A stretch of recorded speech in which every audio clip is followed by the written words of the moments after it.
state your name in speaking order, and if you want, you can give a pronoun. Please, if someone uses a pronoun, respect them. If someone doesn't, please refer to them using gender-neutral language. We'll start with the panel. Hi everyone, my name's Ali, I'm the chair. I use their pronouns. I have the panelists. Hi, I'm Batara, no proper pronouns, good luck. Udai. Cool. Affirmative. For affirmative, it's going to be Cara. First and reply, she, her pronouns. Sam second, he, him. Zen third, he, him. Amazing. Negative. Yeah, young first reply to you. Anonno second. Abby, so she, her. Amazing. Speaking times for substantive speeches are 8 minutes. I'll clap once at 6, twice at 8, and then continuously at 8:15. On the motion, that we believe that Benjamin Netanyahu will be the next Prime Minister of Israel, I call upon the first affirmative speaker to open the debate.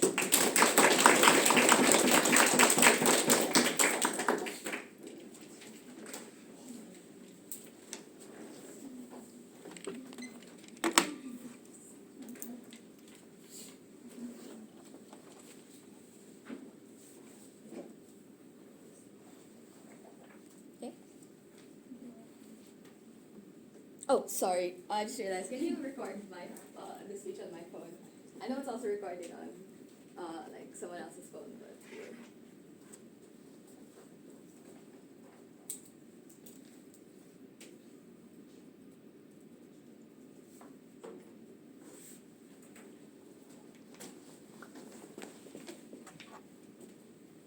Okay.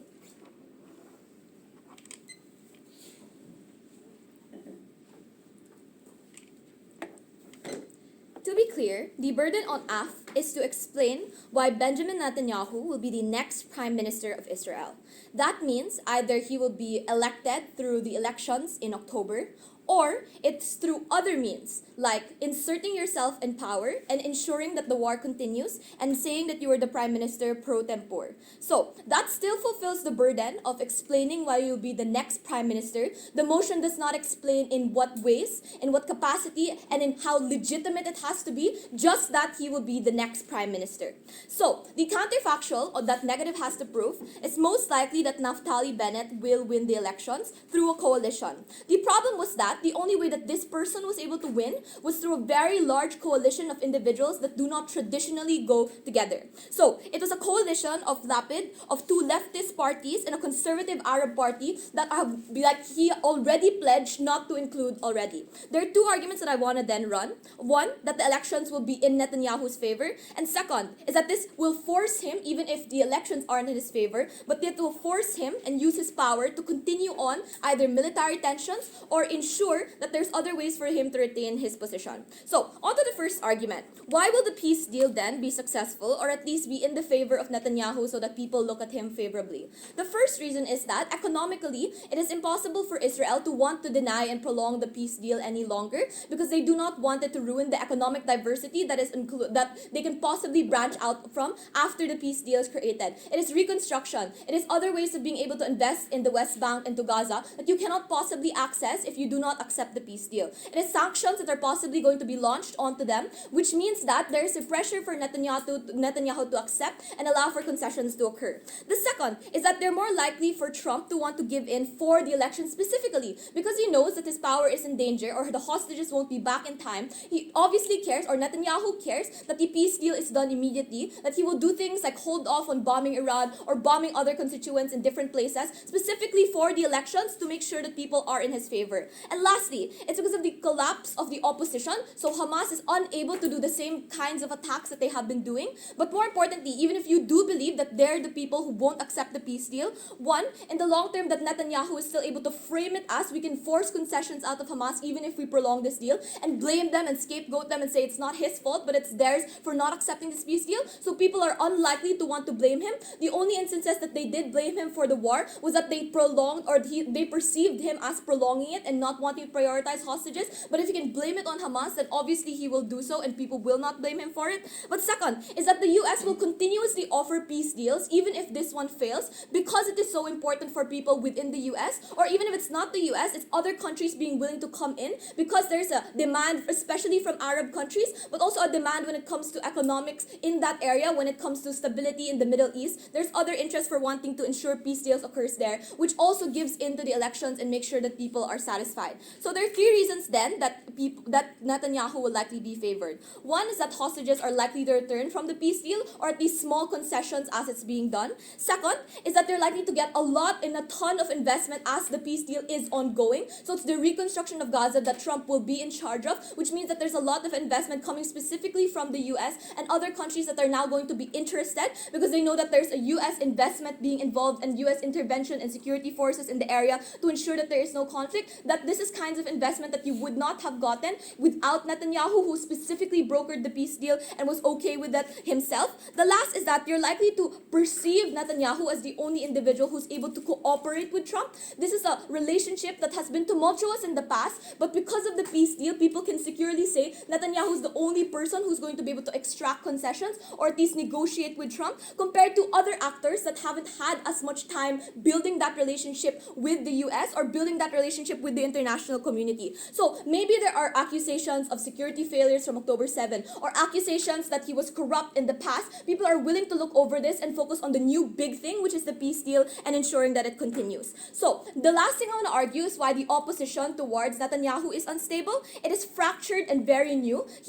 Bennett announced that he was running very, very late into the race, and he pledged that he wouldn't accept an Arab party into his coalition or ultra-Orthodox Jews. These are very big parts of the growing populace when it comes to politicians within Israel and the Knesset. So it's impossible for them to create a coalition as big as they did before. But also, more importantly, they aren't banking on extreme failures because more and more people are okay with the peace deal and okay with the direction of how Israel is progressing. So the other way that you can also perceive this is that we explain why voters are more likely to like Netanyahu. But politicians are also okay with Netanyahu, not just because of the coalition, but because he's also willing to offer them more power within the Knesset. So there are many ministers that also want to annex the West Bank and annex things like have more control over Gaza. Within the brokering of the peace deal, Netanyahu can offer positions to different politicians and offer them power, which means that they're more likely to join his coalition because he can make these big promises. Other politicians are unlikely to want to be able to make these big promises. Also, their image is a lot more tied towards Bennett, which is harder to prove that there's a long-term success when it comes to Bennett versus there are clearer successes from Netanyahu. Maybe not the peace deal, but many other parts of the Israel war that they were able to claim that they did save hostages, that they did take out Hezbollah in different areas and be able to claim those parts for their party. It's a lot more secure than an unstable coalition that hasn't even happened yet. So it's either that people will elect him or politicians will create a coalition with him even if he doesn't win the majority. So moving on to the second argument then. This will explain that even if there is somewhat of an unfavorable view of him when it comes electorally, it's still that he will force himself to stay in power and still be the next prime minister of Israel. So this is even assuming that the deal does not come into fruition and that it fails. There are three reasons as to why Benjamin Netanyahu has the utmost incentive to stay the prime minister against anything else in his life.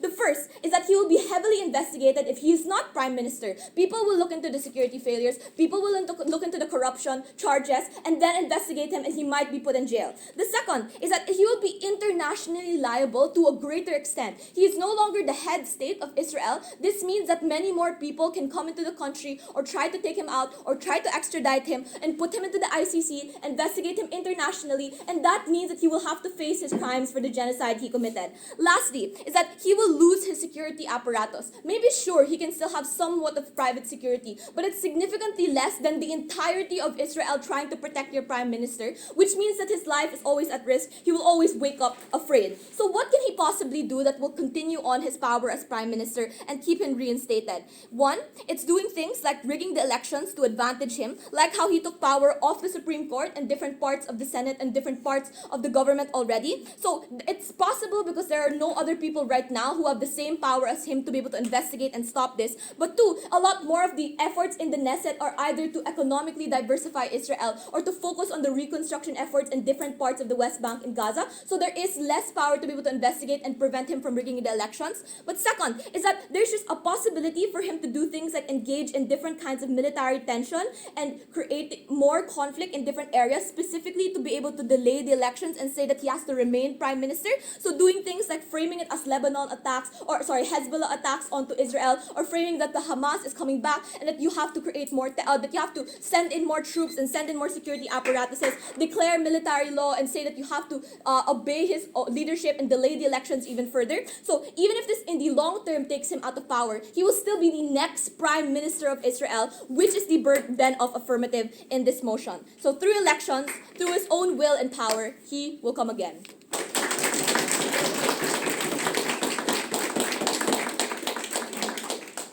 thank the speaker for their speech and call upon the first negative speaker to open their team's case.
When a king dies, it is apparent. He loses his space, he loses the people, a younger, more prominent successor rises to power.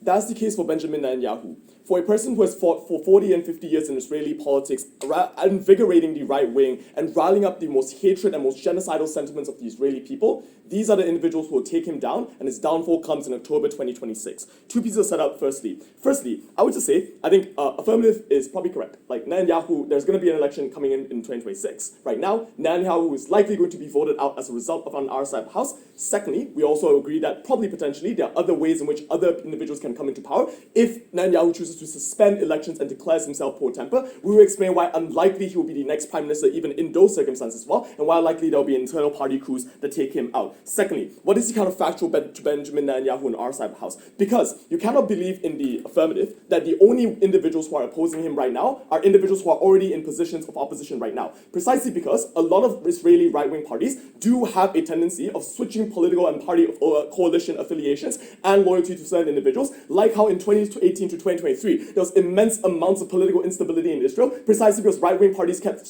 shifting and moving around prime ministers. So I do agree that this probably will be a right-wing coalition made up of center-right parties like Yair Lapid and Naftali Bennett, but we also see right-wing parties on the radical right like Ben Gvir and Smotrich likely rallying around an alternative leader that we see right now. I think if you watch TLDR news lately, they likely are going to coalesce around a less polarizing figure, an Israeli pastor, an Israeli military general with a background who potentially may be equally right-wing and supports the same sentiment that Netanyahu has, but likely going to do it far better. Two arguments in the speech. Firstly, why is Benjamin Netanyahu losing his base of the right? And secondly, why is he losing significant grip over the population of Israel? Firstly, why is he losing the base of the right? I would like to explain that if we prove this argument, it comes prior to all of their claims, because we will explain why Benjamin Netanyahu not only loses his most ardent supporters who have put him through and consolidated his power, but also at the same time, if he wants to run a party coup and take over power as president pro tempore, it is unlikely there's going to be support galvanized around him in the short term. Why is this true? Three reasons. Firstly, we will explain the devastating impact of the Iran war is just something that Netanyahu cannot recuperate from. Apart from what they say, Israel has spent billions and billions of dollars into upgrading their military capacity in recent years precisely to attack Iran and to enact regime change. That an outcome did not accrue. Israeli lives were lost. Military bases that American Israeli soldiers have in places like Qatar and UAE unfortunately were bombed and targeted by Iran. Individuals died. A more conservative, more right-wing, and more originalist Ayatollah has come into power within Iran right now, which has meant that there is a stronger anti-Israeli resolve in Israeli resolve within Iran, which is antithetical to Netanyahu and the right's approach to wanting to enact regime change in the first place. But secondly, that peace deal, we agree, will likely happen. Netanyahu will capitulate. Well, we say this is the worst thing to happen to Netanyahu specifically, because You are giving $300 billion to Iran to rebuild their economy and rebuild their infrastructure. The reason why this is incredibly bad is firstly, most of the right-wing settler businesses in Israel are going to be the ones who are likely going to raise these funds to create those reinvestment. But secondly, Benjamin Netanyahu himself was the only individual in Israel as early on to say that Iran had nuclear weapons and had a capacity to enrich them. You are giving $300 billion to your fucking worst enemy who is likely going to develop a weapon that you have fear-mongered individuals to believe will wipe out the entire state of Israel. This is just incredibly bad for Netanyahu and likely going to put greater shit on his face. Secondly, the manner in which he engaged in a lot of military conflict in the past 2 years has also alienated many individuals on the right. The far right doesn't like Orthodox Jews not being conscripted in the IDF. That's why Ben-Gvir and Smotrich are really pissed off at him. Secondly, the forever conflict in Palestine is just something that is working further and further against Netanyahu because more and more Israelis are being put hostage. More and more negotiations have to occur with Hamas. More and more strategy differences in how you're going to invade Palestine has created a rift in the right wing. Ben-Gvir and Smotrich wanted ground invasion because that is a greater show of strength, but Netanyahu chose to use carpet bombing strategies. That meant that oftentimes he alienated the defense ministers and the generals that he also had to fight the war with. A final part of this argument is to explain what is extremely likely that right-wing leaders are likely going to come alternatively in power in the current context of Israel. There are two reasons why this is true. Firstly, I would say a lot of right-wing individuals just have far more secure voter bases. Ben-Gvir and Smotrich have strong domestic backgrounds. They are less controversial within Israel precisely because of the fact that they do not form part of the political establishment of Israel. They are not associated with claims of corruptions and embezzlement, which meant that there are also huge media personalities who are able to leverage significant amounts of propagandizing power that is able to compete and rally against Netanyahu in the first place. I would say these are individuals who also have really, really huge political ambitions. If you looked at the early stages of the invasion and genocide in Gaza, Netanyahu fired a lot of right-wing military generals precisely because they disagree with him in terms of how they wanted to invade Palestine. Ben-Gvir and Smotrich knew that rallying around Netanyahu in the long term is likely going to backfire onto them precisely because they are also likely going to put on the chopping block. Ben-Gvir got demoted within Netanyahu's cabinet. Smotrich likely also has equal political ambitions to also rise to the top. These are incentives they are likely going to tap into and likely going to shift in favor against Netanyahu. Secondly, I would say the large amounts of influence that America has over Israeli politics cannot be understated. A lot of Americans are dual Israeli citizens who are able to vote in these types of elections. They oftentimes just come from both ends of the party aisle like Democrats and Republicans. And I would say specifically, you have alienated significant amounts of immigrant or diaspora Israelis who are able to vote in these elections precisely because of the ways in which I think Netanyahu has engaged with international leaders. Like Trump and JD Vance have publicly stated that Benjamin Netanyahu is someone who is just incredibly unstable, and the US values someone who is able to negotiate and who is willing to come to compromises with them. I think a lot of Israeli individuals who are able to vote in elections go overseas and are just subject to greater levels of anti-Semitic attacks precisely because they are associated with big Yahoo in this debate. Like, obviously, on our side of the house, there are growing anti-Israeli Netanyahu sentiments even within the right of Israel. These are likely going to be capable of tapping into the sentiment that ousts him out. The way in which they are likely going to accrue is just what they say. In October 2076, maybe radical right-wing parties will gain significant more seats in parliament. They are better able to move away from Netanyahu's Likud party by associating themselves with either like Naftali Bennett or Yair Lapid, or just form their own coalition. Maybe it will be short-term and maybe there will be fights like in 2018, but it just means that they want to isolate Netanyahu out in the short term so that he does not consolidate greater amounts of power that he has right now. The second argument is why he's likely going to lose grip over the population, which means if a majority of individuals don't like Netanyahu, they will not vote for the Likud party in October, and therefore these are likely going to be individuals that are likely going to lose out of power. Two reasons. Firstly, I would say the corruption scandals are incredibly unattractive for Netanyahu. Listen to their own analysis. There's a suspension of constitutional courts because Netanyahu is going to be investigated. Netanyahu right now has been publicly shamed for taking large amounts of bribes, and his wife just amassed billions of dollars. This level of corruption is unprecedented not only in the Middle East, but specifically in the state of Israel. This is a person who has immense amounts of power, and I would say individuals are just deterred from this. They care about their democracy. That's why in the 5 elections in 2018 to 2023, individuals consistently showed up to vote precisely because they wanted a political power that they prefer. I would say Benjamin Netanyahu's current state of affairs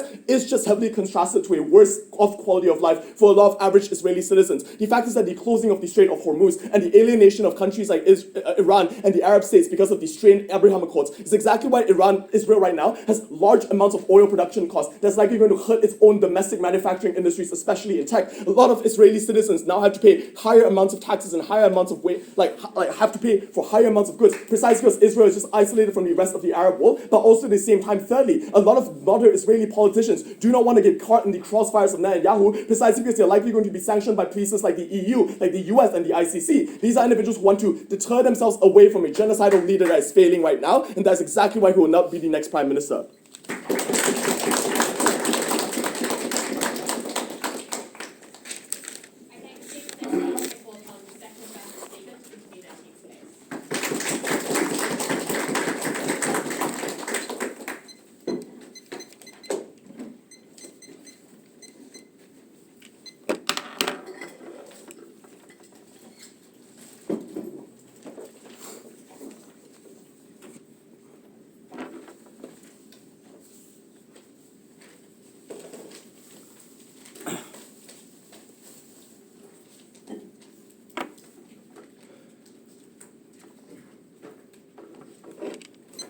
The first thing that I want to point out is that they do not stick to a name. They need to pick a specific person that they think will win over Netanyahu. They give 3 names, which means a couple of things. One, there are multiple different candidates in the opposition. This points to the fact why it's incredibly unlikely under their comparative because they fight over the same power in the first place. Second, Ben-Gvir and Smotrich are unlikely to engage in the sorts of political coups that exist under their comparative. The reason why is simple. Maybe they disagree in the handling of the Hamas conflict, but they do not disagree in the long-term plans of Israel, where they both agree in the Greater Israel Plan. So it's unlikely where they're going to manufacture nor express this discontent in things like, for example, usurping or cooing Netanyahu, instead of, for example, participating in the cabinet or engaging in more peace talks and dialogue with him, which he has an incentive to want to do in the first place. Which means, even if there are some political aspirations, it's unclear to what extent this actually exists within the internal social right parties that exist. But lastly, I point out that the opposition that does exist, which is the most likely, Naftali Bennett, is unlikely to work. They're divided. They're all over the political spectrum. They refuse to work with Israel's 2 Arab parties. And that's important, because even if the Arab parties only make up 10 seats, that is the seats that they need in order to be able to form a majority government in the first place to reach the 61 seats necessary.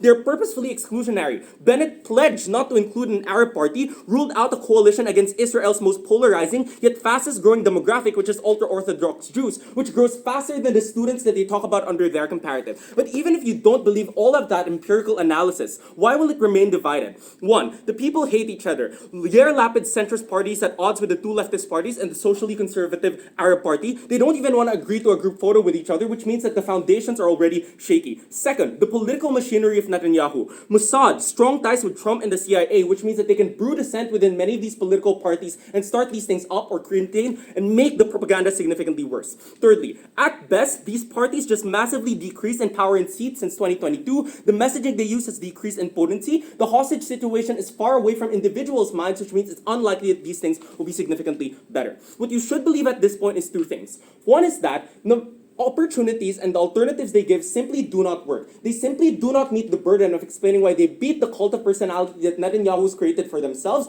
nor why internal party politics will manifest in a way that puts Netanyahu out of power when he is clearly the biggest figurehead that exists within Iran at this point, and the other opposition candidates are unlikely to win for the same reasons that we've given already. Therefore, they have no counterfactual at the end of leader opposition. We are winning this debate. The next thing that I want to talk about is Israeli voters, because they say majority of Israeli voters are discontent with Netanyahu, and that is bad. The first reason they gave us the Iran war and how Israel on this has hurt many of their prospects have been hurt by this. The first thing that I want to point out is that the missiles they say landed on Qatar were actually intercepted and didn't hit any US air bases. The reason why is because they didn't do this in order to try and bomb the actual bases, but rather to send a message to their people that they could use to propagandize. This didn't actually do anything. Secondly, they say the peace deal is terrible because you are giving Iran $300 billion. The first thing I want to point out is that we were obviously talking about the different peace deal with Hamas. We are free to reject the Iran peace deal if it is true that it is that unpopular. The second thing is that they're probably going to get less money in the long term as opposed to the $300 billion that was easy to manifest in these negotiations. Cara explains all of the reasons why Iran right now is incredibly weak and does not have the position to be able to leverage themselves. They have a weak economy, a massively increasing currency. That means that the people under their side are incapacitated to even want to eat in the first place. They have to reinstate new ayatollahs that are unlikely to engage in this conflict any further. The next thing they say is, well, there were corruption scandals that existed with Netanyahu. One, Naftali Bennett had the same corruption scandals. It's unlikely why this is a tipping point for Netanyahu. Secondly, I point out that the corruption scandals are less important than the considerations of what Netanyahu has been able to do. The first thing that I want to point out on Israeli voters is that 82% of individuals in the public agree with the ethnic cleansing that is happening in Gaza. 64% believe that there are no innocent people that exist in the Strip. What this tells you is that this is a war that is fundamentally built on strong ideological sentiment that moves past rationality and practicality. It is a matter of religion, that it's God's given land and right that they have to occupy these spaces. The impact here is that even in our worst case, where there might be some excess unhappiness due to higher oil prices or all of those things, one, Israel is better capacitated towards being able to insulate themselves from many of these things. But secondly, this explains why the biggest consideration exists regardless, which is that individuals praise Netanyahu from the majority of these things and care more about his campaign in the West Bank. That's important because Netanyahu has positioned himself at the heart of this desire. He has built a strong cult of personality around Likud and himself, which means that it's unlikely that individuals will turn to other individuals and that there's a strong consolidation of power that exists in the Prime Minister's office at this point. Second, public propaganda that positions himself as the savior of Israel to the majority of voters, to the 82% who believe that ethnic cleansing is justified. And thirdly, that it was his face you saw at every rally, at every piece of propaganda, at every video that showed him becoming popular, which means that he has actually increased in these spaces. Maybe we take the trade-off of students, but that is a significantly smaller demographic that is oftentimes delegitimized by the majority of Israelis who think that these are just young students who are being ungrateful for their country. So obviously we win out on weighing these things. Next, they say hostages in peace. What Cara expertly explains is that Netanyahu has positioned himself as being uniquely capable of negotiation through a personal relationship with Trump. So in terms of ending the war and getting better considerations in the future, which many individuals in Israel want, the clearest way and pathway by which they can associate themselves with are better deals with Trump and a closer association with the United States. That's why Israel has been the largest recipient on net of US aid since 1946, even more than other nations in the first place, which means that there are actually larger incentives to want to vote for Netanyahu in the instance that you want the party to be better. Last, this is all being incredibly charitable. What do you think will happen in the next few months? This is an election that will happen soon. All of their mechanisms rely on the swing of sentiment happening incredibly fast. We explained that there are multiple mechanisms that Netanyahu can use in order to make himself the next prime minister outside of the vote. He can do things like start up another war by bombing Lebanon and Iran again in order to say that this is a state of urgency and therefore we should not hold elections. I should be the prime minister pro tempore, and there's little dissent that exists within the party that allows them to support that decision. Second, even if it is true that there's some conflict and there's some incentive to want a coup, it's unclear why this will happen in a short time frame. Why won't it happen later when things are significantly more stable, or when the dissent actually reaches a point where it makes Netanyahu incredibly unpopular? We're saying that even if it may reach that point in the next long term, I don't think so, that happens afterwards and we still fulfill our burden of winning the next election, and therefore Netanyahu still becomes the next prime minister of Israel. The last thing to point out is that many of the reasons they give to suggest why Netanyahu is bad is simply uncomparative. They don't explain why many of these same marred corruption scandals also exist on their side of the debate, and therefore it's unclear to what extent these things can happen. Netanyahu can fight Supreme Court proceedings. Netanyahu can fight many of these things, and it's unclear why he will lose the next election as a result. How should you weigh all of these considerations in the round thus far?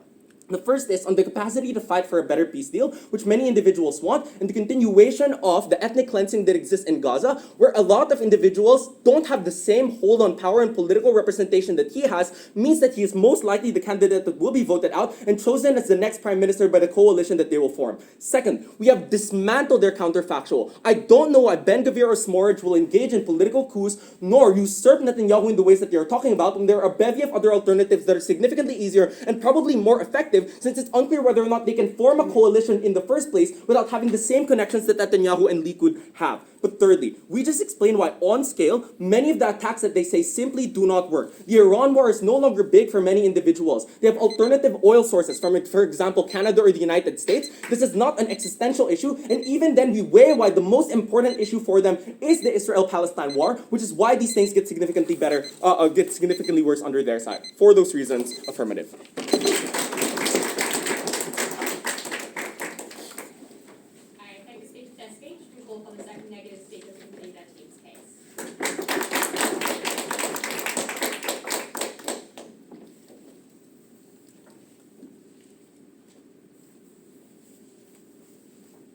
Oh, is this fine? just asking.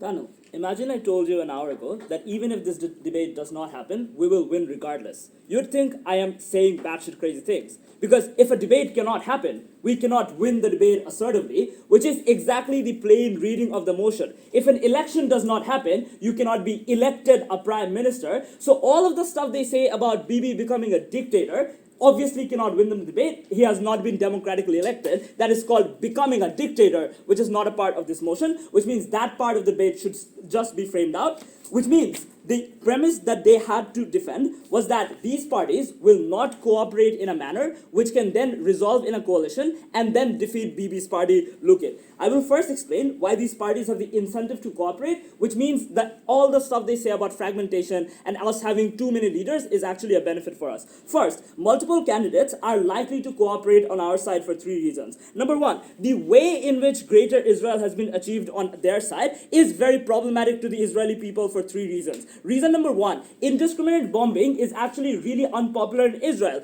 The best case scenario for an Israeli, for the average Israeli, is to have settlements. When you indiscriminately bomb Gaza, you cannot go in and take over their homes. You cannot go in and claim their olive plantations. You cannot go in and economically benefit from Gaza being a resourceful place of land, which means indiscriminate bombing, something that Bibi has engaged in after October 7 under his regime, is something that the people do not like on their side. Secondly, I would note that oftentimes the way that Bennett and Gavir have said that they would do the genocide instead is by going in on the land, and that was much more popular because when you have a land invasion much quicker, you're able to loot those people, you're able to do the torture yourself, something the Israeli military is notoriously fond of doing, which means the fact that Bibi engaged in air military invasions instead of land invasions is unpopular to begin with, which means the way in which Greater Israel that has been achieved on their side is particularly bad. Secondly, they obviously have the incentive to cooperate because this gets them the power.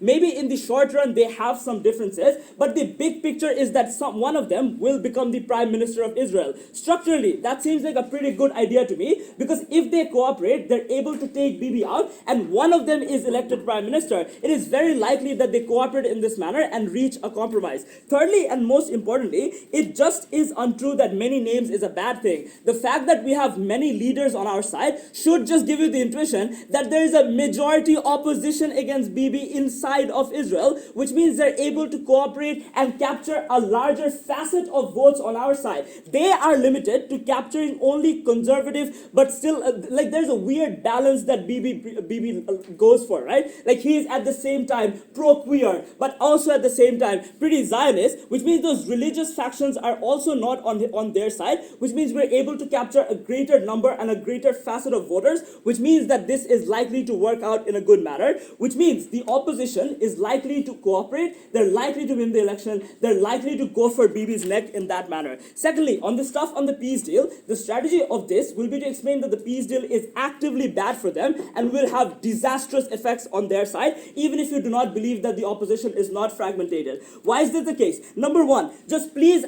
question their logic. People want ethnic cleansing in Israel, which means a peace deal is exactly the opposite of the ethnic cleansing they want. Like if they want to kill every Palestinian, it seems really unlikely that a peace deal is really favorable on their side. Secondly, a terrorist organization is what Bibi has called Hamas, but even the Palestinian Authority for the last 30 years. It is baffling to me that Netanyahu will be able to pass this off in a good way, where he himself has said that Hamas is the scum of the earth. There are terrorist organizations organization. On their side, this man is on television shaking hands with the Hamas politicians, or even in news they're reaching a deal, which means that is likely to be seen as the epitome of hypocrisy, which is bad for them. Thirdly, this signals a defeat. The fact that this is very different from Trump signing a deal with al-Sharaa or moving out of Taliban. This is a defeat because you said you were there in the first place to exterminate Hamas, and now you're in a peace deal with the same fucking party, which means it's really unlikely that this is going to be taken in a good manner. Fourthly, look at what they say. They are likely to make concessions, like Bibi is likely to make concessions to Hamas in order to reach a peace deal. That is because Hamas has survived. They've been able to flee to Lebanon. They've been able to weaponize the Hezbollah in northern Syria and the Kurdistan border, which means Hamas is in a stronger position right now than they ever were in 2023 and 2024, which means it is likely that the concessions that are given are particularly bad on their side. This looks like giving back land to Hamas to govern. This looks like entrenching their power in the West Bank, all of which are likely to signal defeats for Bibi rather than victories. This will inevitably be compared to the situation before the war. The situation before any of these two wars for Israel was good. Prices of oil was not high. Politically, they were fine. They were not in a war engaged in many fronts, which means people were in general happier. They're not that happy on their side, which means we get all the benefits. The peace deal is a really bad idea.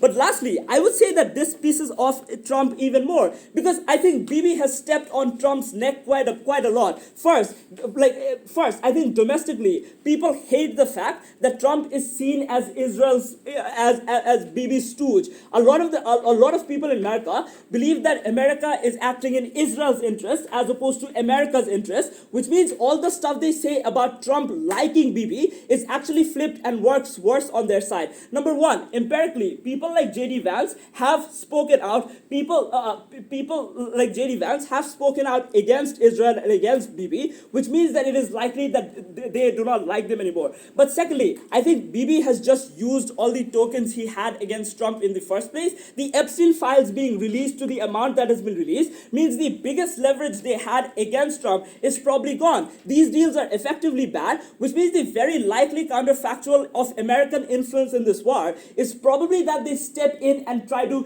destabilize Bibi, try to put in a puppet like Bennett in power, who is likely to listen to Trump a lot more in the long run, which means the American influence that they rely on this debate actually falls on us, because Bibi has lost all the negotiation power against against Trump that he had. Lastly, I will explain in this debate why even if you believe a dictatorship can happen and fulfills their burden, it just is really unlikely and is good for us. One, I think the first reason they give is that investigations will happen, which is why Bibi will avoid this. But investigations are already happening. This is an Israeli prime minister who has had the lowest ratings since the last 10 years, which means investigations are already happening. Secondly, I think international liability is symmetric, because the ICC already thinks that this guy is a war criminal. What is different in this debate is that when you don't call for an election, people look inside your country at what you're doing, which means internal investigations are a lot more likely on their side, simply because you're not calling for an election, which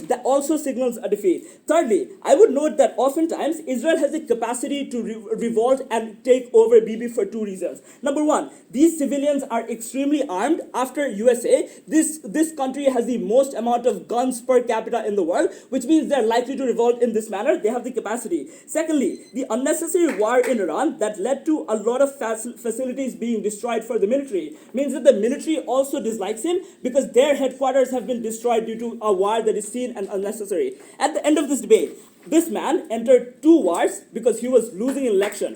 He does not have any more wars left. He will lose.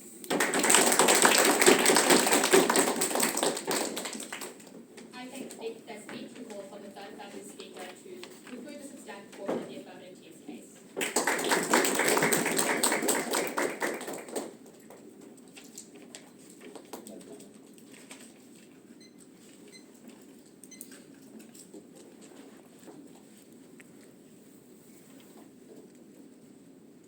Sorry, is this okay? Like the phone is like facing down. Okay.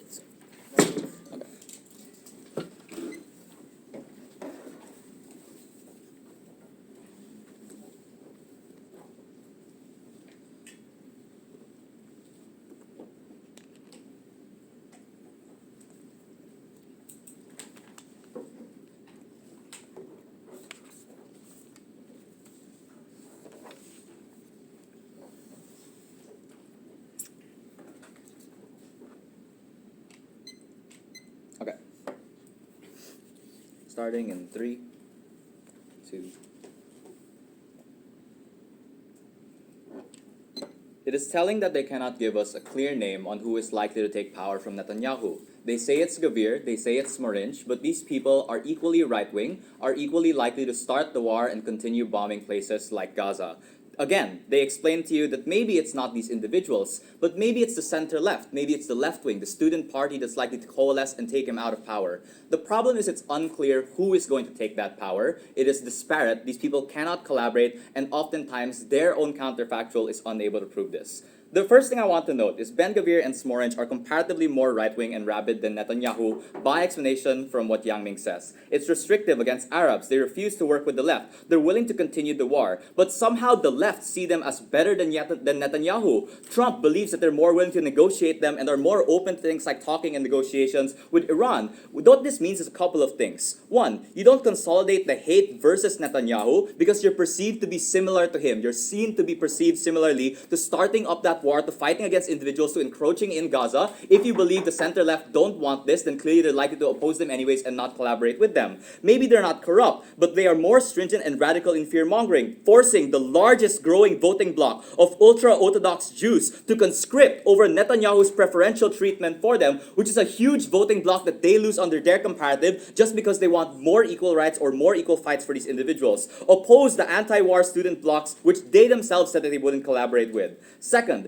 even if they could consolidate power from foreign politicians, I just want to note a comparison on power. One, domestically, Netanyahu has surrounded himself with cronies who are rabidly loyal to his administration due to preferential treatment, due to investments into their companies and stuff like that. But secondly, he's specifically funded by Trump because he's been the most front-facing and willing to work with him. And that's because, and illustrative of when Naftali Bennett didn't even get the same amount of support and protection from the US in his 3-year term. Trump was willing to support Netanyahu through 2 wars, more importantly, continue billions of dollars in investment on him, literally veto 50 different UN consolidations or UN clauses just for the protection of Netanyahu and Iran. 3, Netanyahu has significant negotiation power with the left and right. And I think this is where the tension comes in their case. What they assume is that Netanyahu just kind of sits there and lets them take him out of his power. For all of the reasons that they explained, he's likely to adjust to accommodate these individuals. He can talk about hostage exchanges, which have in recent time been hugely beneficial to Israel recently in scale. He can scale back into land invasions if it's true that these people are unwilling to support carpet bombing and just continue land invasions instead. He can do things like pressure Iran and Hezbollah with Israel. And I want to note this is crucial because Netanyahu, by comparison to all other leaders prior to him, has been the most flexible leader and been able to capture immense amount of sentiment. In 2023, he freed the press. In recent times, he supported ultra-Orthodox individuals, which explains why he's been able to capture large demographics and swaths of individuals because he's been the only one willing to negotiate with them and consolidate that power. This includes a couple of things. One, it is unclear whether or not in the short time frame of October 2026, in snap elections or actual legitimate elections, they're likely to consolidate power. Individuals would immediately shift towards, again, being against Netanyahu, and Netanyahu couldn't do meaningful things to change investor sentiment against him. But secondly, it's unclear why people would want an instability of power. They're literally in the cusp of war right now. Why would you want to change leaders? Individuals who are likely to roll back or go back on fighting against Gaza. Whether or not these individuals will continue support, or whether you're even sure if Trump will continue massive dollars of investment in you. This is crucial because it's unclear whether or not these people want the short-term instability for some speculative benefit of maybe the war ending, of maybe the war continuing, of maybe getting these hostages. Netanyahu gives that stability now. It is important for individuals now, and that's the way off for why they will vote for him right now. The second is external investment. Why is Netanyahu specifically invested in by Trump, and what has he done? The first that he's supported, because precisely Netanyahu has been extremely front-facing. He's gone to a lot of summits with Trump, he's gone to a lot of talks with the UN, and more importantly, he's been more willing to negotiate and listen to Trump. The second is hostage rhetoric and bringing back war prisoners, which is why he's been able to do things like negotiate a lot of peace treaties. In fact, what we explain is Netanyahu doing things like bombing Iran, doing things like rolling back on these peace treaties have been incredibly beneficial for him. In the start of the war, Iran was unwilling to do things like remove the tariffs or remove a lot of the blocking of the strait and forcing a lot of these shipments of oil to pay them directly. And recently in the peace treaty, what they're able to do and what the constant pressure on places like Lebanon, Hezbollah, and Iran has done through, again, missile strikes by Netanyahu, has been able to negotiate things like the absolute removal of control of Iran over the Strait of Hormuz, massive amounts of hostage exchanges, but also more importantly, staying out of places like Hezbollah and the Horn of Africa. This is crucial. Netanyahu has been incredibly able to pressure Iran for more favorable peace treaties and exchanges for him that directly allow him to capture a lot of investment from the US, also domestic inside. 2, even liberal and Republican politicians have been unwilling to talk about Israel. And this is for a couple of different reasons, right? Maybe it's unpopular that you have an Iran war right now, but the calculus of the Trump administration with 2 years left in time is that it's also incredibly unpopular to just lose the war with no benefit to show, to pivot to other issues like Epstein and corruption in the central bank in order for you to stop caring about the oil crisis, to immediately subsidize these things or focus on domestic job loss in the interest of pivoting away from ideas of the Iran war. Which is to say, people have generally been undercutting the issue of Israel. They don't want to talk about it. Even then, it's not the biggest issue in the US right now. A lot of individuals have been more focused on domestic consumption and stuff like that. Why is this crucial? If they believe that it is Israeli and US dual citizenship, individuals who are investing or voting against Israel and Netanyahu, very clearly these individuals are unwilling to vote on these types of things, or at the very least, these politicians are unlikely to clearly say that they're against Israel or they're against Netanyahu. What this means is, it's still pretty certain to some extent that Netanyahu will get significant amounts of investment from the US. Even if you didn't believe that, there are external reasons. Again, it's AI and the growing tech center and exchanges post-war on Gaza and Iran. It's again the US wanting to invest in the Middle East at the point at which they want centralized and controlled power over states like Iran, and more importantly, control over unique places like the Horn of Africa, which generally Israel fights against by bombing places like Lebanon and Hezbollah, who have stationed themselves there. What this means is it's incredibly crucial. They will continue supporting specifically Netanyahu because he's the only one willing to make these things for all the reasons that they explain that people are unwilling to concede. Lastly, it is just an explanation for why Netanyahu specifically has personal incentives to want to protect himself. Again, what we explained to you is Netanyahu doesn't want to be taken out of power. He will do things like rig elections, maybe like what Modi did with West Bengal. He will do things like actively silence individuals, take far-right individuals out of power in the absolute worst case that they're able to form coalitions. Make them political prisoners. The important point is Netanyahu is in power right now. He has all of the power to consolidate and put these people in jail, to stamp them out, to stop coalitions from forming. And if it's true that it's incredibly urgent right now, that people have been forming coalitions, it's unclear why Netanyahu will just stay there. He will rig the elections. He will force political prisoners. He will make them war criminals, or at the very least, encroach and fight more for political fervor, fight for ultra-Orthodox Jews and preferential voting blocks for him, that generally secures his power. It does not have to be legitimate. And the increasing power that Netanyahu's had, the power over the IDF, and the important point of being able to hold these people accountable, hold these people hostage, just explains why Netanyahu has significant power. If anything at all, what this shows is that the right-wing party is more willing to collaborate with Netanyahu. It's more beneficial for them. They benefit from cronyism. They benefit from the war. They benefit from supplies and all of the good things that Netanyahu can give him, which is why his power right now is cemented. He can negotiate, and more importantly, it's beneficial for him. For all these reasons, propose. I think speak their speech and call upon the third negative speakers and conclude the substantive portion of this debate.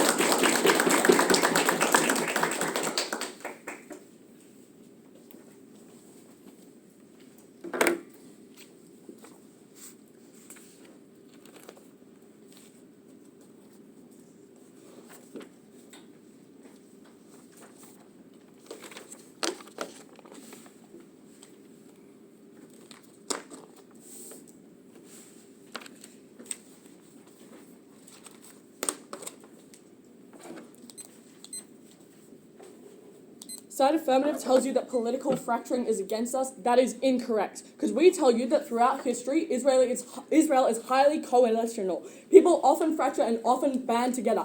Our point is that the right wing is fractured, that people do not like Netanyahu, that there are ambitious careerists within the right wing that will coalesce against Netanyahu. And no, even if you think all of this is uncertain or maybe not true, that's still good for us. Because our point is that the point at which the right wing fractures a little, and the point at which the voters vote a little bit differently or a little bit more fractured, that is good. Because we tell you that the coalitions will not coalesce around Netanyahu, they will coalesce around someone else. And maybe you don't know who that is, but that's not a reason to not give this debate to side negative, because we tell you it's more likely to be literally anyone else than Netanyahu. The first thing that I'm going to talk about in this debate is the election at which this will happen. I'll get later why you should weigh this as the most likely arena at which this has happened. But we tell you that Israelis don't like Netanyahu. This is a very simple claim that we stick behind down the bench, and that is an auto debate win, because people will just not do this. The first I'm going to ask is, why will he not be put forward from the right wing as a prime minister candidate? The first thing they respond to this is that Netanyahu has built up cronies and people around him that like this.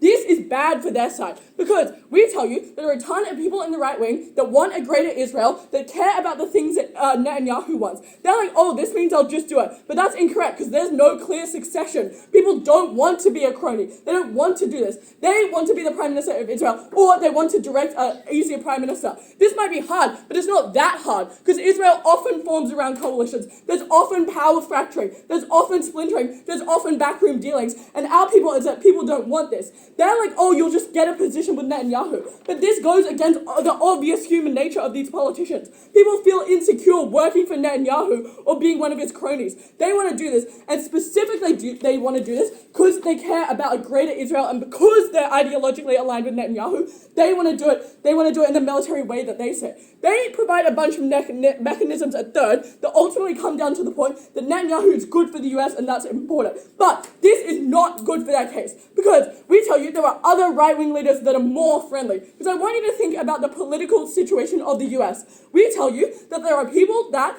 liken the issues in the US to Israel, but specifically they do this to Netanyahu. The people in the US want someone who will achieve the US's goals, who will present a right-wing Israel, but who doesn't have the baggage of Netanyahu. And this is something that they miss down the bench. They tell you Netanyahu is a cult of personality or whatever, but we tell you that every single failure of Israel in the past 3 years, the devastating economic situation, the loss of life, all of these things are scapegoated into this cult of personality that has worked against Netanyahu, and that is what the US wants to disobey.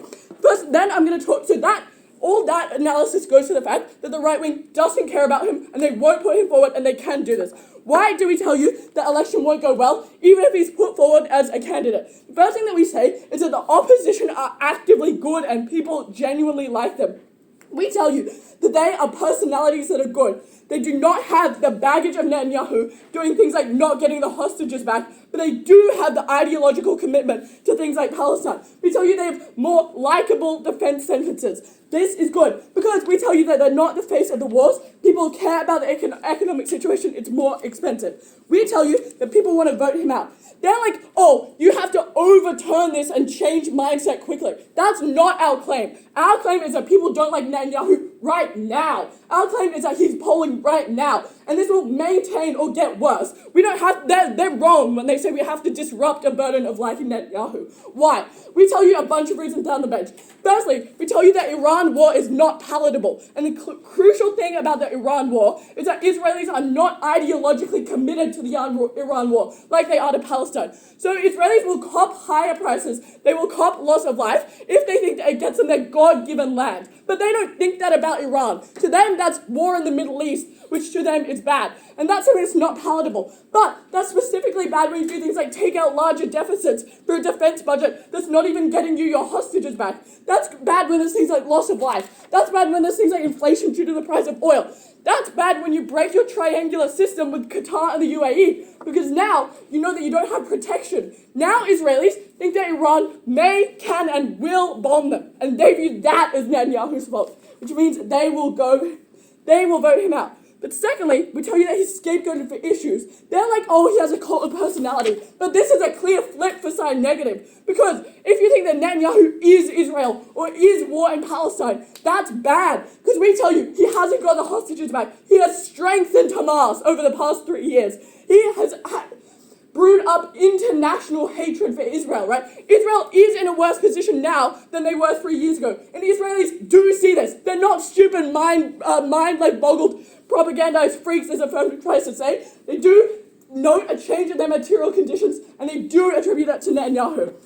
Then they're like, oh, there's a propaganda and a cult of personality. Panel, gut check this. Israelis are people who do vote in democratic elections, and they are doing this. Why do they not fall to this propaganda, etc.? Firstly, most of them are dual citizens and vote in other elections or perceive other news. Secondly, they read international news. It's not just like Israel Times all the time. They've you probably read the Wall Street Journal or whatever as well. Thirdly, a lot of Israelis are highly educated because it's a service-based economy, which means that they're not mindless freaks. I would say no one is, but especially people like lawyers, bankers, etc. Fourthly, there are countervailing forces. Even if you do think there's propaganda, there's other right-wing forces, there's other propaganda forces. But fifthly, even if you believe none of that, we tell you, the type of Israeli propaganda is not tied to Netanyahu. Ideas like taking over Palestine existed before him, and they'll exist after him. He has not co-opted them. Even if people are maximally propagandized, they don't view it as him. Which means, if you believe all of that stuff, you should believe that people will not vote him in. And that is incredibly important. Splits, fracturing is good. That is when people vote for other parties. That is when those parties get a small amount of seats and have to coalesce. That is when they coalesce in a way that is not Netanyahu. That is our claim, and that is how we win the debate. Next question I'm going to ask is why you should care about everything I've just said. Because they say things like, oh, Netanyahu will just start a war. Why are democratic elections the most likely arena at which this debate takes place?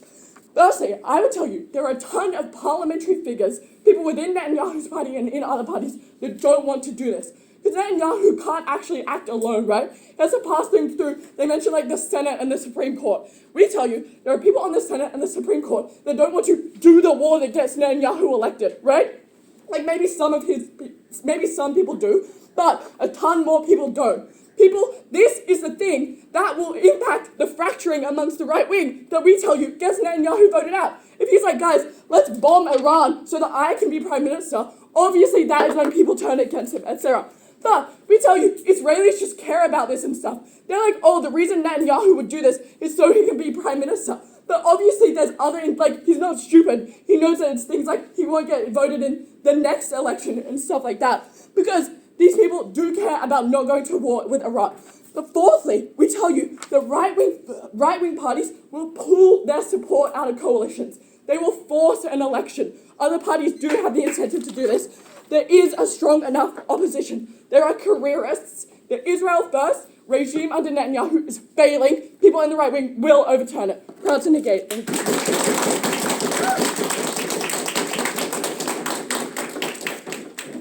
I thank the state for their speech. We now move on to the reply portion of this debate where speaking time is up. I call upon the next reply speaker.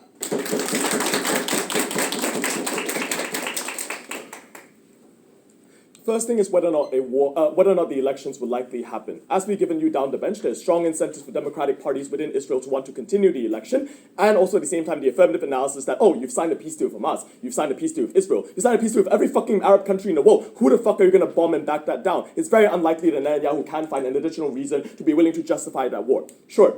If an election happens, what would likely occur? The first thing that they give to you is that Netanyahu is extremely popular and is able to maneuver himself. There are two actors they say that Netanyahu is able to maneuver. The first is the left-wing individuals, but also at the same time the Orthodox Jews. If it is true on their side that the increasingly genocidal population of Israel is incredibly more right-wing, it's incredibly more very more settlerist-minded. Obviously, this is a smaller population that even if Netanyahu is able to claim, is just not going to be able to win. So if it is true that 80% of Israel in Sam hates the Arabs, then the Arab parties will not win. The Orthodox Jews will lose in power because they are no longer conscripted. And as a result, even if Netanyahu is able to give concessions to them, they're not a big enough party to make that concession. The second thing that they say is that, oh, you're very friendly with Trump, and Trump likes you. Trump hates you. We give you a lot of reasons why he already hates you right now, over the way you handle him, over the way you make him seem like your puppet. Obviously, this is not a person that Trump and J.D. Vance wants to support. He's likely going to rally around the American Israeli sentiment against Netanyahu for other individuals. Which means, at the end of the day, you have to judge this debate based on two claims. The first is whether or not it is likely that the right will be able to coalesce around another leader, and secondly, whether or not there are sufficient enough reasons as to why the right wants to get Netanyahu out. The first one I want to explain is who will likely be the next prime minister if not for Netanyahu. And if it is true for the right wing, our burden is incredibly low, because if it is true that Likud may still remain in coalition because Netanyahu may still have some strong voter bases, He may likely be a minority in that coalition and therefore not have enough seats to be able to be that prime minister. We just need to explain to you why there are far more viable and popular candidates. And here's what the analysis we gave to you from first went unresponded. Ben-Gvir and Smotrich are political outsiders who do not have the baggage of corruption. They have equal propagandizing power over the people. They have strong cultural personalities. They are far more friendly to the US and the West. They are far just more genocidal and peace to the sentiments of the Israeli population. If it is true that Likud is going to lose, they are losing to the fucking radical right that they do not respond to on their side of the house.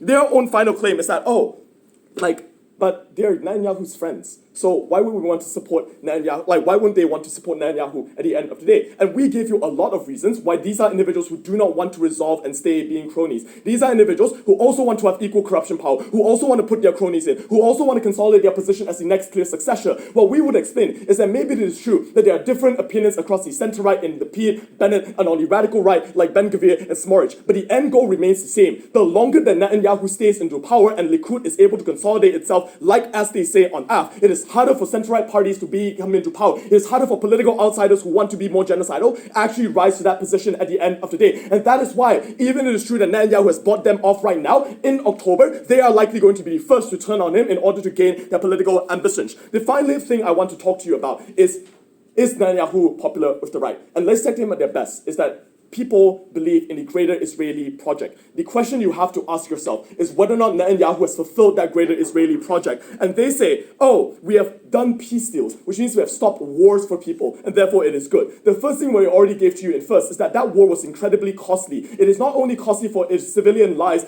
who have to be sent boots on the ground in Iran, it's costly for individuals who have to continuously fight other wars in Hezbollah and Lebanon, who continuously have to fight for no reason, for not just no reason, but it's the fact that there is no end to that war at the end of the day, and that's immense amount of cost. But secondly, we just tell you the peace deals that they say are bad. Hamas is empowered far more than we gave to you in second that went unresponded to. Iran has been able to gain such more power that it is a slap on Netanyahu's face because they're able to use that power into building nuclear weapons. They give you a lot of political reasons why it will not likely happen, but it is about electoral perceptions. You're empowering your greatest enemy, you're shaking hands with the greatest enemy that you sought to kill at the end of the day. Even if you do not believe in any of these things, the final thing that we tell you is that the war in Iran and Israel's invasion in a lot of other places has been done so badly they have limited amounts of cost of living for individuals. People's lives are at stake, people are having to buy more expensive goods, people have to import far more from Western states like the US and like Canada instead of Middle Eastern states. Obviously, people's lives are worse under Netanyahu, and if that's the claim that takes us to the quarterfinals, I'm happy to claim that on our side of the house. I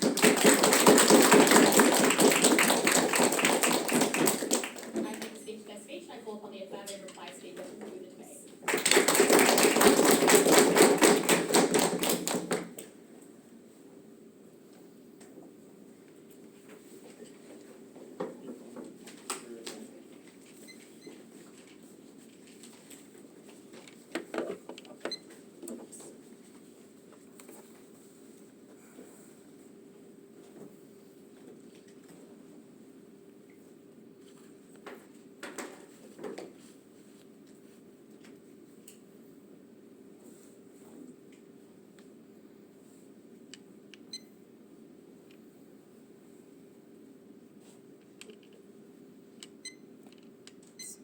There are 3 months left for the election to happen.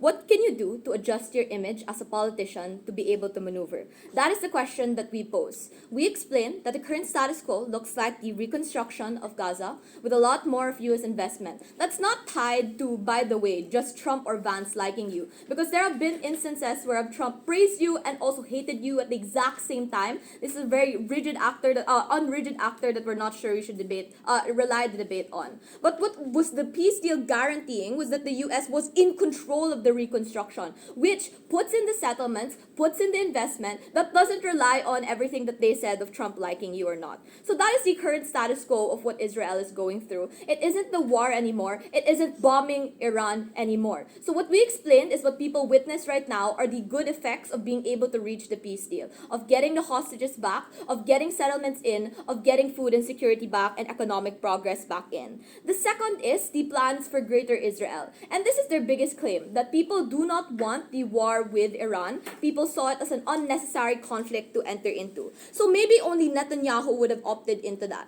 But the difference here is the 3 months before the elections is enough time to do things like not bomb them anymore, and also do things like concessions to not give in to Hezbollah existing in the area or not want to commit more troops in the area. Like 3 months is enough time for people to realize and see that their economic, their taxes aren't going into the same kinds of projects. So that adjustment period is essential because 3 months is enough for people to change their views on this individual and start liking him more. But also more importantly, it's the benefit of being able to achieve that peace deal with Gaza. So their main claim is that people dislike Netanyahu. We question how much you can change your image, and we explain why he can. Their only reason is why you can't change the views of right-wing politicians. And their main way of being able to justify as to why these cronies or why these coalitions are able to win is because they will it to be. They have fractured multiple times. They can do the same thing again. But look at their own language. They don't want to be cronies. Van de Veer, Smotrich will all want to be prime minister. Will all want that seat of power. That doesn't explain why they will coalesce. That explains why they will not coalesce. They don't want to be under the same kind of back foot again. They don't want to be under the same kind of party again. So either they run separately or they undercut each other, which was our argument. They don't ever explain why it leads to a coalition. They simply assert that it does. Versus what we explain, if these parties truly do want power, what Benjamin Netanyahu is likely to do is offer them more and more power for their plans of Greater Israel. And even if you believe that they don't want to be under the foot of other individuals, at least this guarantees them power, which is what we said at first, versus they have to coalesce on a party they're not sure is going to win, or coalesce and agree with different people that they're not sure would backstab them. So that explains why these individuals under the right wing are still likely going to fall under his party. But lastly, it is for the average individual, what do they perceive this war as? What they allow it to be is obviously cost of living is higher. Obviously, many things have happened in the past that allows them to see Netanyahu as a terrible actor. But what changes in those 3 months is the amount of money that you're able to get now, an amount of diversity that you're able to get now that does concretely happen because of the amounts of investments being flooded in that people are more likely to like, and what we explain Netanyahu is likely to propagandize and make the biggest deal out of. You can read other news, but he's also bought out that other news, but that other news will also tell you how much investment they're getting from the US. At the end of this, they say we can't argue that he'll rig the elections. You can rig an elections and still have the elections happen, but more importantly, delaying the elections and still allowing conflict to happen or doing things like dismantling the Supreme Court still ensures that he is the next prime minister. Like, there are other ways to be able to argue. They just say people will revolt. We say they will be jailed. Like, there are ways to argue against our case. They just simply say that it's not at all what the debate includes, when very much proving how he will be the next prime minister also falls within illegitimate means of being prime minister. At the end of this, the big Yahoo will be back.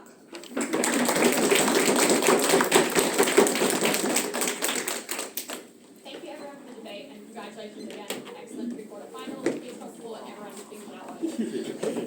Felt good, Bro, this is actually